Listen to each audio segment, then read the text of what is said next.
पालघर जिल्ह्यातील डहाणू तालुक्यातील कोसबाड ढाकपाडा येथील ग्रामस्थांना पिण्याच्या पाण्यासाठी होणाऱ्या त्रासातून सुटका मिळाली आहे। हा परिसर डोंगराळ असल्याने इथे बोरवेल खोदल्या तरी पाणी लागत नव्हते। तसेच गावातील विहिरीही पावसाळ्यानंतर कोरड्या पडत होत्या। त्यामुळे येथील महिलांना पाण्यासाठी जंगलात भटकावे लागत होते। ग्रामस्थांनी ही समस्या आमदार विनोद निकोले यांच्यापर्यंत पोहोचवली। त्यांनी तातडीने पुढाकार घेत अर्धा किलोमीटर लांबून पाईपलाईन टाकून गावात टाकीपर्यंत पाणी पुरवठा केला आहे।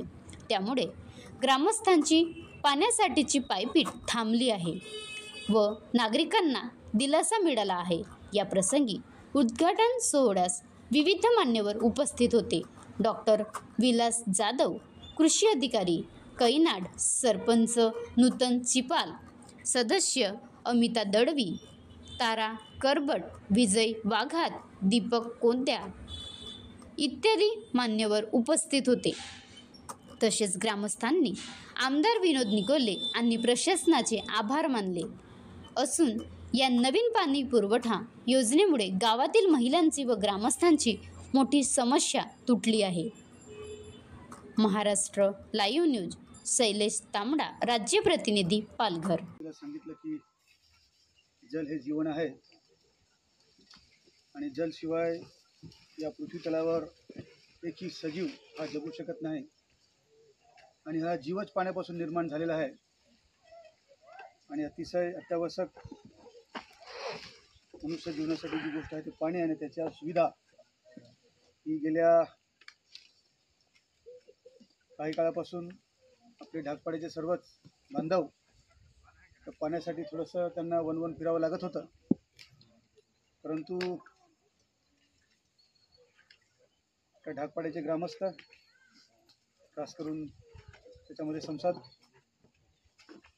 2-3 दिवसापूर्वी माझ्याकडे सकाळी सर्व महिला आणि सर्व आले होते आणि त्यांनी एक माझ्यासमोर समस्या ठेवली की आपण या भागाचे लोकप्रतिनिधी आहात, तर पाण्याची जर सुविधा करून दिली तर आमच्यासाठी खूप चांगलं होईल आणि जराही विलंब न लावता ताई